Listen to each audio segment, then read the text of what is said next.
নমস্কার, সকলে কেমন আছেন? আশা করছি সকলে ভালো আছেন। আবারও একটি নতুন দিনের সাথে নতুন একটি ব্লগের সাথে আপনাদের সকলকে স্বাগত জানাচ্ছি। আজ হলো মঙ্গলবার, এখন বাজে ঘড়ির কাঁটায় ঠিক সকাল 5:30। তো ঘুমের থেকে উঠেই মোটামুটি করে সংসারের সমস্ত কাজকর্মে হাত দিয়ে দিয়েছি। ওদিক দিয়ে আমি কিন্তু ঘর থেকে কালকেকার রাতের বাসি বাসনপত্রগুলো বের করে নিলাম। তারপরে উঠানের মধ্যে মাটি দিয়ে আর গোবর দিয়ে একটুখানি লেপে দিলাম। এরপরে জানেন তো বাড়িটাকে একটু সুন্দর করে ঝাঁট দিয়ে দিচ্ছি। আর এই যে রাস্তাটি দেখতে পাচ্ছেন, যারা আমার পুরনো বন্ধু তারা তো জানেনই আমার এটা বাড়িতে ঢোকার রাস্তা। তো এই রাস্তাটিকে এখন একটু সুন্দর করে ঝাঁট দিয়ে দিচ্ছি। আর আমাদের বাড়িতে ঢুকতেই ডান দিকে পড়ে মাটির ঘর। তো এই যে এদিক দিয়ে আমি কিন্তু ঝাঁট দিয়ে দিচ্ছি, ওদিক দিয়ে ডোডো উঠে গেছে, তবে এখন ও ঘরেই আছে, খেলাধুলা করছে আর কি। জানেন তো সকালবেলা ঘুম থেকে উঠেই সংসারের কাজগুলো করতে করতে যেন একটা আলাদাই শান্তি পাওয়া যায়। এই ভোরবেলা পাখির কলরব, তার সাথে থাকে নিস্তব্ধ একটা স্নিগ্ধ বাতাস, তার সাথে থাকে কিচিরমিচির কিছু ডাক। বেশ ভাল লাগে জানেন সকালবেলা কাজকর্মগুলো করতে। আমি যখন সংসারে কাজ করি, বাড়িতে সকলেই ঘুমায়, তবে এই পাখিগুলো জানান দেয় ওরা কিন্তু আমি ওঠার আগেই উঠে পড়েছে। যাই হোক, ওই করতে করতে ওই দেখেন ওই দিককার আমার কিন্তু পুরোপুরিভাবে উঠানটা ছাদ দেওয়া হয়ে গেছে। আর এই যে কুয়োর পাড়ে ঝাঁটাটিকে রেখে দিয়েছি। এরপরেই কালকেকার রাতের বাসি বাসনপত্রগুলো এখন মাজা ধোয়া করে নেব বলে কুয়োর পাড়ে রাখা ছিল, সেগুলোকে এখন মাজা হয়ে গেছে, জায়গা মতো করে ধুয়ে রেখে দিয়ে আসবো। জানেন তো কালকে রাতে না বেশ কিছুটা মতো বাসন বেশি বেরিয়েছিল। আর কালকে বাসি বাসনগুলো বেশি বেরোনোর পেছনেও কিন্তু একটি কারণ ছিল। কারণ হলো কালকে জানেন তো রাতের বেলা আমার শাশুড়ি মা একটু আমের আচার করেছিলেন। আর এই সমস্ত জিনিসপত্রগুলো করতে নিতে জানেন তো প্রচুর বাসন বেরিয়ে যায়। তো কারণেই একটা কড়াই, তার সাথে বেশ 5-6টা বাসন বেশি বের হয়েছে।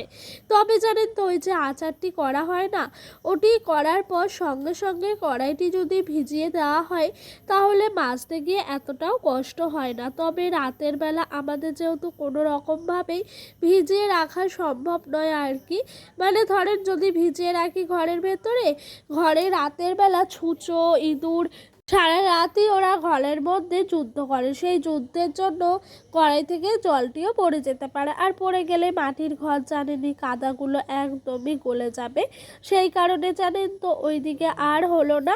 আর বাইরে রাখবো তারও উপায় নেই, কারণ আমাদের বাড়িতে একদমই খোলামেলা মাঠের পাশে, সেই কারণে রাখাও যায় না জানেন। এই দেখেন আপনাদের সঙ্গে গল্প করতে করতে রাতের বাসি বাসনপত্রগুলো মাজা হয়ে গেছে, ঘরে রেখে দিয়ে আসলাম। আর ঘর থেকে এই হাঁড়িটিকে নিয়ে এসেছি। কড়াইটি জানেন তো রাখাই ছিল, মেজে নিয়েছিলাম বাসনপত্র, তারপরে কড়াইটিকে আর ঘরে তুলে নিয়ে একেবারে এই কুয়োর পাড়েই রেখেছিলাম। ভেবেই নিয়েছি যে এর মধ্যে তো সার্ফ ছাই দিতে হবে, একে আর ঘরে নিয়ে গিয়ে কাজ নেই। তো হাঁড়িটি নিয়ে এসেই সার্ফ ছাইটি বুলিয়ে দিলাম। আর সার্ফ ছাই বুলানোর পর হাঁড়িটি দেখতে কত সুন্দর লাগে জানেন, তারপরে যখন শুকিয়ে যায় তখন যেন আরোই সুন্দর লাগে। যাই হোক, সকালবেলা ঘুম থেকে উঠে এভাবেই সংসারের কাজগুলো ধাপে ধাপে সেরে নিই। আর চলেন আজকে আমাদের এই ছোট্ট বাগানটি আপনাদের ঘুরে দেখায়। এতটুকু জায়গার মধ্যে গাছগুলো কত সুন্দরভাবে হয়েছে। লঙ্কা গাছের গ্রোথ দেখলে বুঝতেই পারছেন কত সুন্দরভাবে গাছগুলো হয়েছে। তার সাথে জানেন তো এই বাগানটির মধ্যে হাজারো রকমের গাছ আছে। আর আজকে জানেন গাছটিতে এক গাছ ভর্তি ফুল হয়েছে, অপরাজিতা সাদা ফুল, বেশ ভাল লাগে দেখতে। গোলাপ গাছটির মাথাটা ডোডোর বাবা ছেটে একটু মাটিতে লাগিয়েছিল টব থেকে। আর গাছটি দেখেছেন কি সুন্দরভাবে ঝোপ হয়ে কচি পাতা গজিয়েছে, বেশ ভাল লাগে জানেন। এই গাছটিও কদিন আগে আমি এনে লাগিয়েছিলাম। আর এই যে গাছগুলো দেখছেন এগুলো তো ভেন্ডি গাছ, আপনাদের তো আগেও আমি দেখিয়েছি যে আমি আমার বাপের বাড়ি থেকে মায়ের কাছ থেকে নিয়ে এসেছিলাম ভেন্ডি গাছের বীজ। তো সেই গাছগুলো বেশ বেড়ে উঠেছে, দেখে বেশ আলাদাই শান্তি পাওয়া যায় জানেন। এই যে সাদা অপরাজিতা ফুলগুলো তুলছি, এই গাছটিরও বীজ আমি আমার মায়ের কাছ থেকে নিয়ে এসেছিলাম। আমার মাকে এক প্রতিবেশী কাকিমা দিয়েছিল, মা সেখান থেকে আমাকে একটা বীজ দিয়েছিল, মানে একটা যে থাকে না 5-6টা বীজ একটা ইয়ের মধ্যে, ওইটা দিয়েছিল। তো ওইটা থেকে গাছ লাগানোতে বেশ 2-3টে মতো গাছ হয়েছে। আর গাছটিতে রোজই একটা দুটো করে ফুল হয়। তবে আজকে আবার ফুলগুলো একটু বেশিই হয়েছে, অনেকগুলো একসাথে হয়েছে, বেশ ভাল লাগছে জানেন। আর জানেন তো আমার না সাদা জিনিসের প্রতি বেশি একটু আকর্ষণ, যে সেটা হতে পারে জামা কাপড়, ফুল, যেটাই বলেন না কেন। ফুলগুলো দেখতেও যেন ভীষণ ভাল লাগছে, সবুজ প্রাকৃতির মধ্যে বেশ ফুটফুটে করে ফুটে উঠেছে। এদিক দিয়ে একা হাতে রান্না বান্না সামলে নিচ্ছি, ডোডোকে ঘরে দিয়ে এসছি। আজকে দুপুরবেলা এত গরম করছে কি বলবো আপনাদেরকে, এই গরমে মনে হচ্ছে টেকা যাচ্ছে না, মানে টেকাই দুষ্কর। তার মধ্যে কাঠের উনানে পাতার চালে রান্না, কি যে গরম লাগে আপনাদেরকে আমি বলে বোঝাতে পারবো না।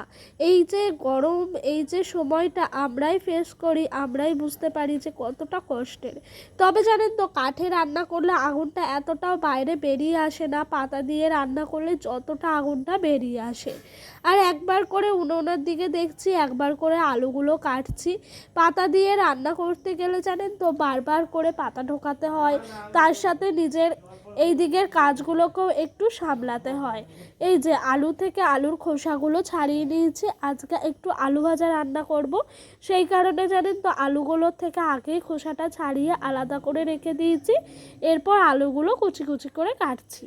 পটলটাকে কেটে আগে থেকে নুন হলুদ মাখিয়ে রেখেছিলাম যাতে মজে যায়, মজেও গেছে, অল্প তেলে বেশ সুন্দর করে ভাজাও হয়ে গেছে। ওদিক দিয়ে পটলটি আলু রান্না করার পর অনেকক্ষণ অফ ক্যামেরায় অনেক কাজ করেছি, রেস্ট নিয়েছি। আজকে বাড়িতে কেউই ছিল না, সবাই একটু দরকারে গেছিল, ডোডোর বাবা, শ্বশুর, শাশুড়ি সবাই। তবে বাড়ির মধ্যে থাকার ছিলাম আমি আর ডোডো। আর ওকে নিয়ে কতই বা কাজ করব, মানে কাজ ঠিক করছি, তবে ক্যামেরাটা অন রাখতে ভুলে গেছি। যাই হোক, আজকের ব্লগটি এরকমই চললো, আপনারা প্লিজ একটু ম্যানেজ করে দেখে নিন। এদিক দিয়ে কথা বলতে বলতে ডোডোকে সন্ধ্যাবেলা দুধ খাওয়াবো, তাই দুধটি ঢেলে নিলাম। আচ্ছা চলেন, দুধটি ঢালতে ঢালতে আপনাদের একটা সুন্দর কমেন্টের উত্তর দিই। এক বোনু আমায় বলেছে, দিদিভাই কাল ব্লগ দিলে না কেন? কালকে যেন আমার ভীষণ শরীর খারাপ ছিল। মানে পরশুদিন আমি ভিডিও শ্যুট করেছিলাম ঠিকই, কিন্তু ভয়েস ওভার দেওয়া হয়নি, এতটাই শরীর খারাপ ছিল, সেই কারণে আমি ভিডিও আপলোড করতে পারিনি। আর বোনু আমাকে বলেছে, তোমরা কয় বোন? আমরা 2 বোন গো, আমার দিদি আছে আর আমি ছোট। যাই হোক, তোমাদের সুন্দর সুন্দর কমেন্টের উত্তর দিতে দিতে আমি কিন্তু এদিক দিয়ে ডোটোর দুধটা ছেঁকে নিচ্ছি।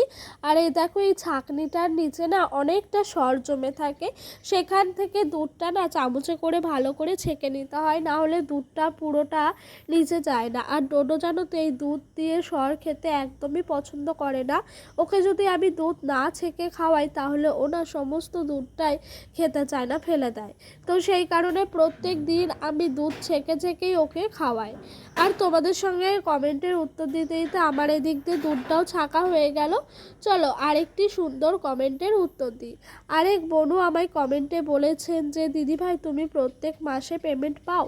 না গো, সত্যি বলতে আমি এখনও অবধি ফার্স্ট পেমেন্ট পাইনি, তবে এই পেমেন্ট পাওয়াটা ভীষণই ভাগ্যের ব্যাপার। তো জানো তো প্রত্যেক মাসে মাসে কারা পায়? বড় বড় ক্রিয়েটাররা। এই দেখো, গল্প করতে করতে এদিক দিয়ে ডোডোর আমার কিছুটা জামা কাপড় ভাঁজ করে নিচ্ছি। আর জানো তো প্রত্যেকটা মেয়ের মতনই আমারও স্বপ্ন যে আমি একটা আলনা কিনবো, জামা কাপড়গুলো সুন্দর করে ভাঁজ করে করে গুছিয়ে রাখবো। আমার ডোডোর, ওর বাবার সমস্তটাই দেখতে অনেকটাই সুন্দর লাগে, তবে জানি না কবে ওই সময়টা আসবে, কবে পারবো ওই জামা কাপড়গুলো একটু গুছিয়ে রাখতে। তবে নেই তো কি হয়েছে, সেই সময়টা নেই বলে মন খারাপ করে বসে থাকলেও কিন্তু হয় না, যেটা আছে সেটা নিয়ে আমাদের হাসি মুখে থাকতে হয়। তাই জানো তো আমি একটা ঝুড়ি কিনেছিলাম, তোমরা অনেকেই জানো, অনেক দিন আগেই, 1 বছর হয়েই গেল প্রায়। তো ওই ঝুড়িটাতেই আমি আমার মতন করে আমার ডোডোর বাবার সমস্ত জামা কাপড়গুলো ভাঁজ করে রেখে দিই, তার সাথে আমার নাইটিগুলোও যেমন করে পারি ভাঁজ করে রেখে দেওয়ার চেষ্টা করি। আর এই দিক দিয়ে জানো তো ডোডোর ওই জামাটা ভিজে, তাই আলাদা করে রাখলাম, ওটাকে ফ্যানের হাওয়ায় দিয়ে রাখবো শুকানোর জন্য আর কি। আর ডোডোর বাবার এই দেখো এই দিক দিয়ে গেঞ্জিটাও ভাঁজ করে নিলাম। এই ব্যাগটির মধ্যে ছোট ছোট জিনিসগুলো রেখে দিই যাতে করে একটু তাড়াতাড়ি করে খুঁজে পাই তাড়াহুড়ার সময় আর কি। তো এই দিক দিয়ে আমার তো গোছানো হয়েই গেল।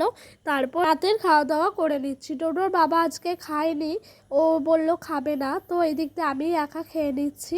সকালে ভেবেছিলাম লেবু চিপে ভাত খাবো, তবে লেবু সকালে আর চিপে খাওয়া হয়নি, ভুলে গেছিলাম।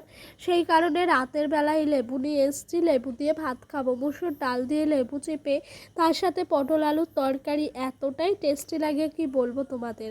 আর এই দেখো ডালটির নেওয়ার পর এই যে ওপরে যেই ডালটা জমা থাকে না, সেই ডালটা খেতে অসম্ভব টেস্টি লাগে জানো। এই দেখো এইদিকে আমি কিন্তু একটু লঙ্কা ডলে নেবো, লেবু নেবো, নুন নেবো, দিয়ে ভালো করে ভাতটাকে চটকে মেখে খাবো। সত্যি বলতে এই গরমের মধ্যে একটু টক টক না হলে মনে হয় যে খেতেই ইচ্ছে করে না। যাই হোক চলো আজকের মতো এখানেই বিদায় নিচ্ছি। তোমরা সকলে ভালো থাকবে, সুস্থ থাকবে, নিজেদের শরীরের খেয়াল রাখবে। আবারও দেখা হবে নতুন একটি দিনের সাথে, নতুন